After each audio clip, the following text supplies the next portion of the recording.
금리 인상이다, 부동산 규제 완화책이다, 부양책이다, 뭐 저금리 상품이다, 이런 거 다 신경 쓰기 귀찮다고 하시면 안녕하세요. 집 보여주는 여자입니다.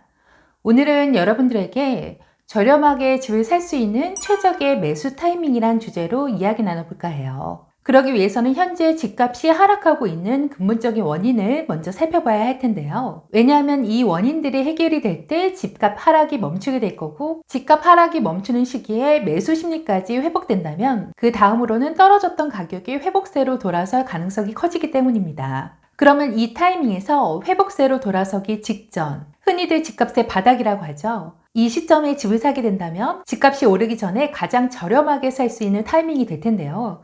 사실 이 타이밍이란 정확하게 맞추기는 힘듭니다. 하지만 집값 하락의 근본적인 요인들이 그 방향을 트는 시점과 속도를 예측해 보면서 집값 저점의 시점 또한 정확하진 않지만 대략적으로 살펴볼 수 있겠습니다. 예전 영상에서도 말씀드렸듯이 지금 현재 집값이 하락하고 있는 요인은 대외적인 요인과 대내적인 요인으로 구분하여 살펴볼 수 있는데요. 대외적인 요인으로는 금리 인상이 있죠. 그리고 대내적인 요인으로는 집값이 더 떨어질 수 있다는 집값 하락에 대한 공포심을 말할 수 있습니다. 특히 이 공포는 최근 몇 년간 집값이 급상승한 이후에 부담이 컸던 만큼 하락폭도 커지게 된 이유가 있고요. 더불어 DSR 적용에 따른 대출 규제가 강화됨에 따라서 집을 살 수 없는 환경이 만들어지고, 이에 따라 매수 수의 차단과 더불어 이어지는 거래량의 감소에 따른 공포가 더 확산되고 있는 현실입니다. 그렇다면 언제 집을 사는 것이 적당할까요? 이건 바로 집값 하락의 요인들이 언제, 어느 시점에 그 방향을 들지 예측해 봄으로써 짐작해 볼 수 있겠는데요.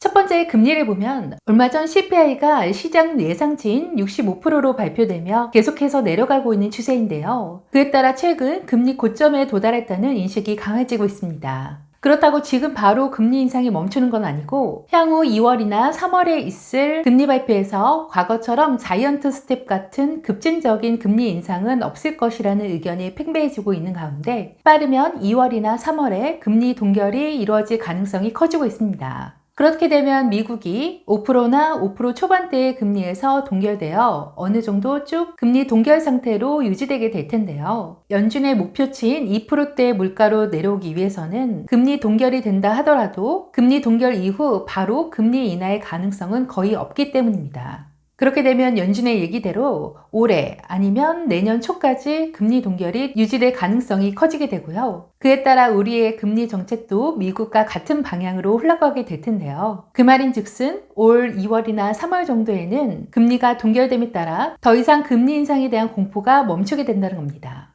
지금은 정부에서 각종 부동산 규제를 풀어준다고 하더라도 이런 금리 인상 시기에는 꿈쩍도 하지 않습니다. 워낙 금리 인상의 영향이 강하게 작용하고 있기 때문입니다. 하지만 금리가 동결된다고 하고 더 이상 금리가 오르지 않을 거라는 심리가 자리하게 되면 그때 나오는 부동산 규제 완화책과 더불어 부양책, 그리고 그동안 집값도 큰 폭으로 조정됐다고 한다면 매수 심리도 살아날 가능성이 커지게 됩니다.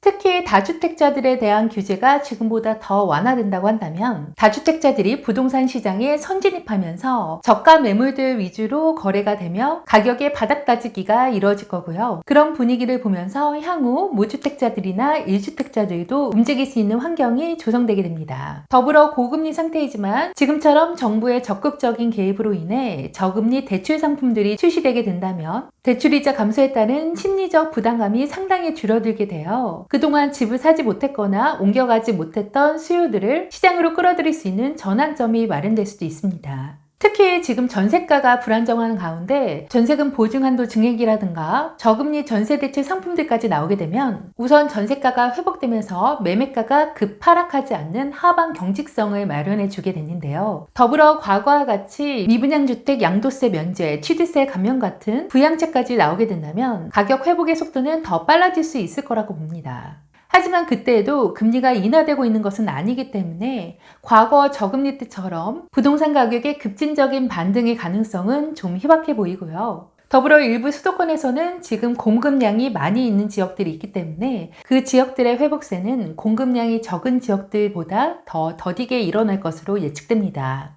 금리 인하는 물가 안정을 위한 가장 중요한 수단이 되겠지만 지금처럼 전국적으로 경기 침체가 우려되는 상황에서는 경기가 악화되는 속도에 따라서 금리 인하도 예상보다 빨라질 가능성도 있는데요. 대다수는 빨라야 내년이 돼야 금리 인하가 이루어질 것이라고 하지만 일부에서는 빠르면 올해 하반기에도 금리 인하를 예측하고 있습니다. 만약 그들의 말처럼 올해 하반기에 금리 인하가 이루어진다면 부동산 회복의 시기도 앞당겨지고 부동산 회복의 속도도 더 가팔라지게 될 확률이 크죠. 하지만 금리 인하가 예상보다 빨리 이루어져 부동산 가격의 회복도 더 빨라진다고 해도 모든 지역의 부동산이 다 같이 회복하는 건 아니라고 봅니다. 향후 부동산 가격은 더욱더 양극화될 가능성이 커요. 왜냐하면 우리는 이런 하락기를 겪으면서 실수요가 탄탄하고 인기가 있는 지역은 가격이 덜 빠지는 걸 목격했고 비인기 지역이라든가 실수요가 탄탄하지 않은 지역들의 가격 하락이 무서울 정도로 큰 폭으로 이루어진 것을 봐왔기 때문에 이러한 학습 효과로 인해 더욱더 부동산의 양극화는 가속화될 것으로 전망됩니다.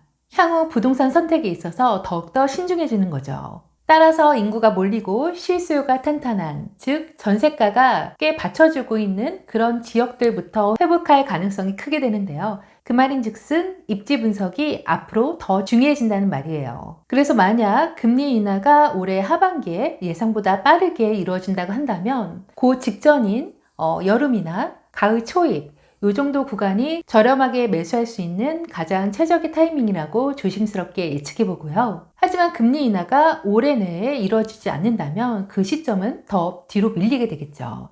따라서 보다 안전한 투자를 하고 싶다면 미리 저점을 찾아서 들어가기보다는 실질적으로 거래가 늘고 가격이 회복되는 것을 확인한 다음에 매수를 고려하시는 것도 추천드립니다. 바닥은 정말 맞추기가 힘들기 때문에 바닥에서 사지 말고 무릎에서만 사더라도 꽤 큰 수익을 얻을 수 있기 때문이에요.